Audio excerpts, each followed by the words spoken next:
losing everyone. And those were the people I loved. Those were my family. And back then, nobody knew what was going on. It was brutal. You know, it was actually brutal. Only a horror movie can really mimic a picture like that. And I thought, what did I get myself into? People would say, how do you do it? I think the response would be, how could we not do it?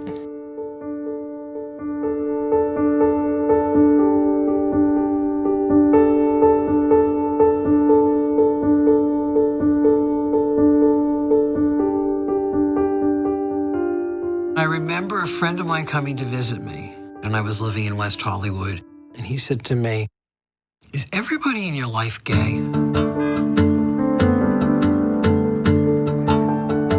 It became really clear how they had found this enclave in West Hollywood where they could live their lives.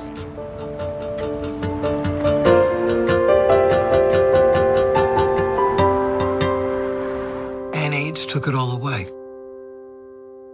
As a physician, you deal with people getting sick and dying all the time, but these were young people. So this was a quest, really. To me, it was more like a quest. How can I really stop this happening? I was 21, 22 when I first started hearing about acquaintances, friends getting very sick, not really knowing what was going on. I remember we identified HIV 81, 82, or we identified a condition. They used to call it GRID, gay-related infectious disease. We had a test for HIV in 85. I spent about a year trying to treat this flu that I had that wouldn't go away. I was tested in 86 and was positive, and was no surprise. I had fully expected that I was infected. But from 1985 to 1995, all we had was hope.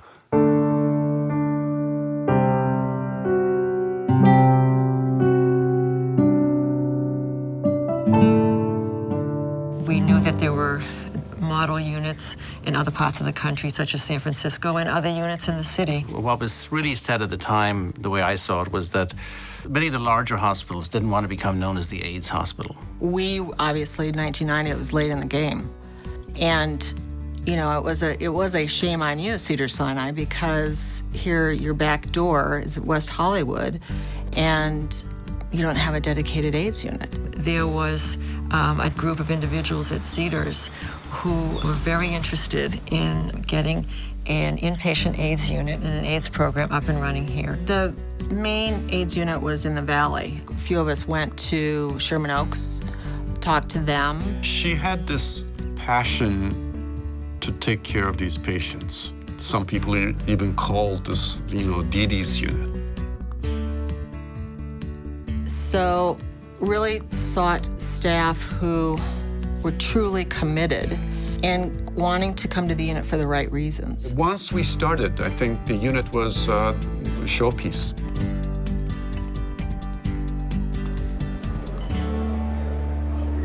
Weston Foster has AIDS. Yesterday, he had a high fever and thought he might not make it through the day. He was brought here to the brand new AIDS ward at Cedars-Sinai. The 22-bed unit is designed to provide medical, psychological, and emotional support to people with AIDS and immune disorders. The goal is to shorten the patient's hospital stay by working together for the patient's psychological and social service needs.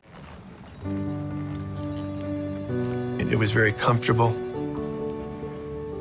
A lot of people came by to talk, to try to make sure that I wasn't alone. There was a cart with books and magazines brought around, movies and a VCR. There was a little refrigerator in the room. And I am told that the professional hospital staff members who will be working with those patients have volunteered to do so. I would say it's my calling.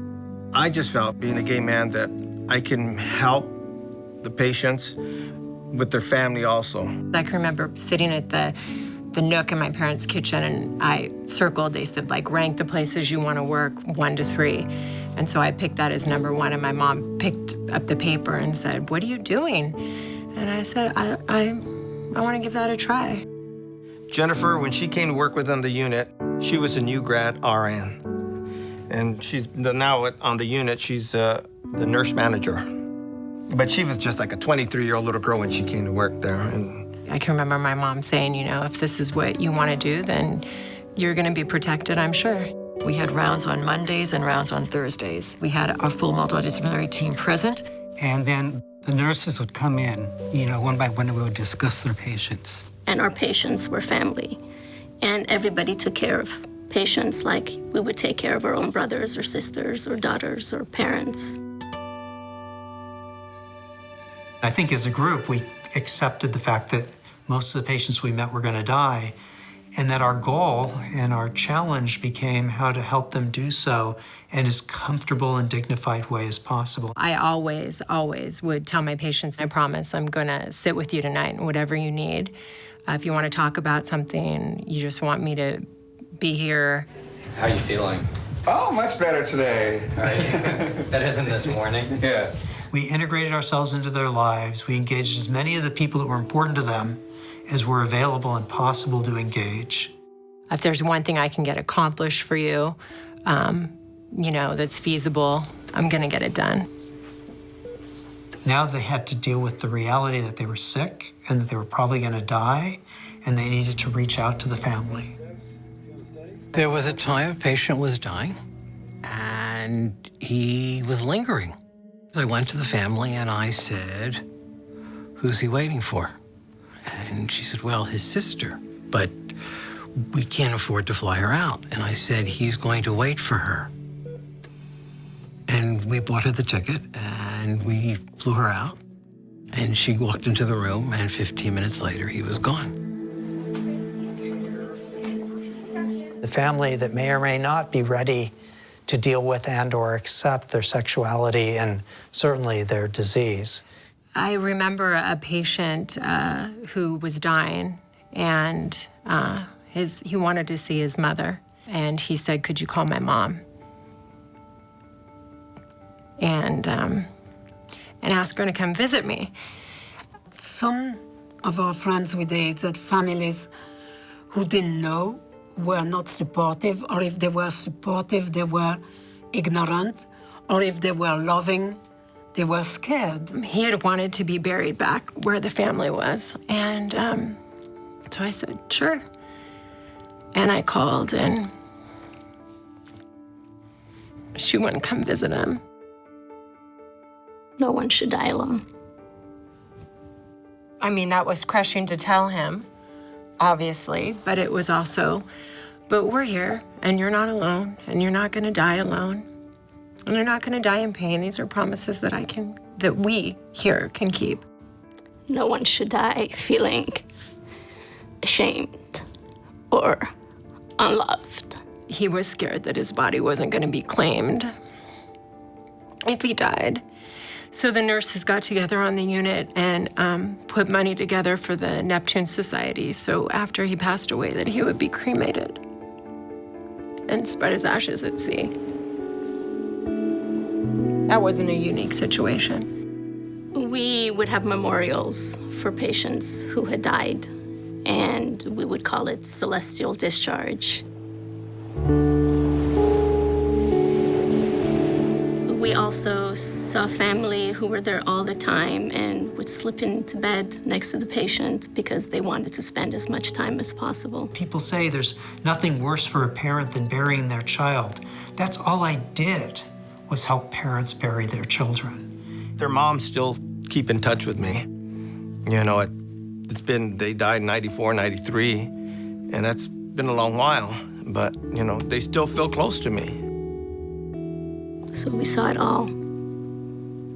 58 people volunteered to offer moral and emotional support to AIDS patients here. They commit themselves. The volunteers primarily were just there to read to someone, talk to someone, laugh with someone, cry with someone, write a letter to a parent that knew nothing about what was going on, helping with meals if they could eat. And if I can do that for someone, then I feel that my life has had more meaning.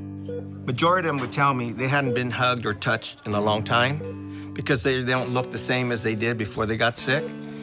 I think it was more important to minister to the patient's heart than it was ministering to their medical needs necessarily. Here, I'm treated like a human being, and that's real special to me. Everybody deserves the very best care, and it doesn't make any difference what anybody's background is and how they ended up with this disease. It's irrelevant. And to be able to give them quality and respect for so many of their last days on this earth, it meant a lot. If you were a patient at Cedars, you got what you needed. I didn't want to miss out on Passover. So my parents, we made arrangements with the hospital and borrowed one of the conference rooms on the AIDS floor. And we had our Passover dinner at Cedars. And all I could have was broth. We had so much fun. We were cohesed. We were irreverent. We celebrated Halloween like nobody's business. Everybody would dress up on Halloween in costumes, the most outrageous costumes. I do remember Peter Anderson dressed as a condom one year. I thought, how appropriate to dress as a condom for Halloween on our unit. Which Cedars-Sinai hospital serves? The AIDS IDC team. We were family. The sicker our patients got, the closer the staff got. To their patients. We all have seen so much love and caring from so many health caregivers. Bless them all. We still do all kinds of things together.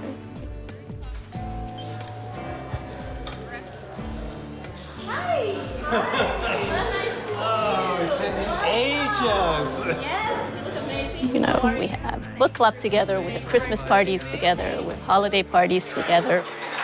I'd like to dedicate this to both the nursing staff and the patients. When asked how we can continue to provide quality care, our response is, how can we not?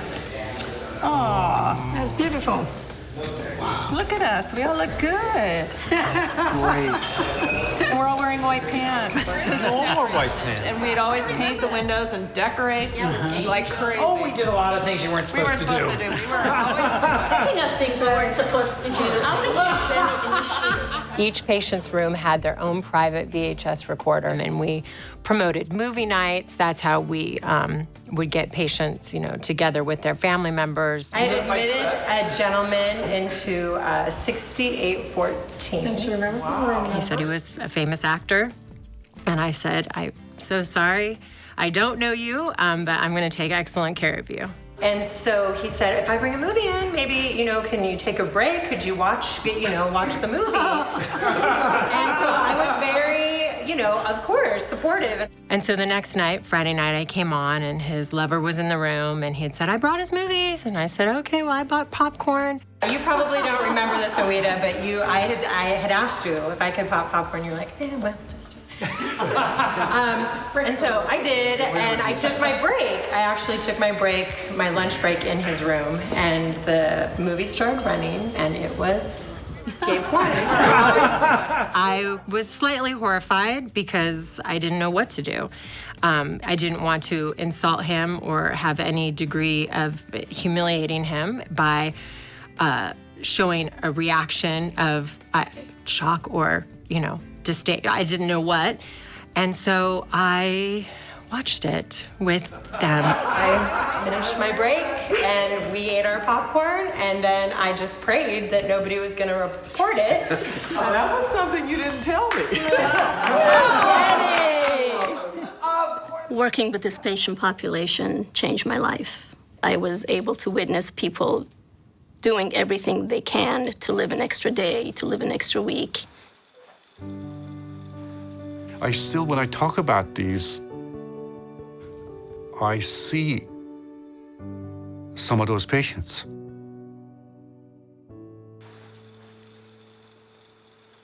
But this was consuming to me. This was really all I really cared about. And then, of course, new treatments came along. And we had these other unique experiences where we took people literally from the grips of death, people with very advanced stages of disease that had just made it long enough to be able to get started on some of the new therapies in 1996. The ones who were dying and who didn't make it in 95, 96, 97, those are the ones who I think about a lot. If you don't remember them, then it's just like they never existed.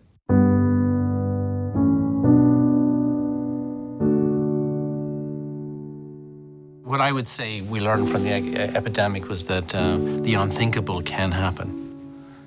I learned that life is short. I learned that that you can help people. I learned I didn't cry at that time. Never cried. Yeah. Looking back now, how much we know now, HIV disease and AIDS contributed huge amount to science. Ignorance really does breed often the worst in people. It brought life into perspective. Things that I thought were important before weren't as important anymore. I was able to see strength and bravery and resilience and what a dedicated group of people can accomplish. I really felt those were such valuable experiences, and I just feel that if you can help one person, just one person in the course of a day, do something to make their day brighter, then that's all we can ask for. It was a life-changing experience in every way possible. I still will talk occasionally about some of these patients that had this effect on my life, the spirit, the strength that they were able to show under the worst of times. I'll never forget. I just hope the bigger scope of the world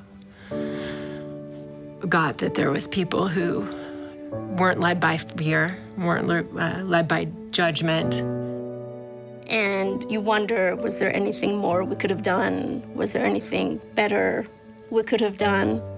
But then looking back, I think we did a pretty damn good job.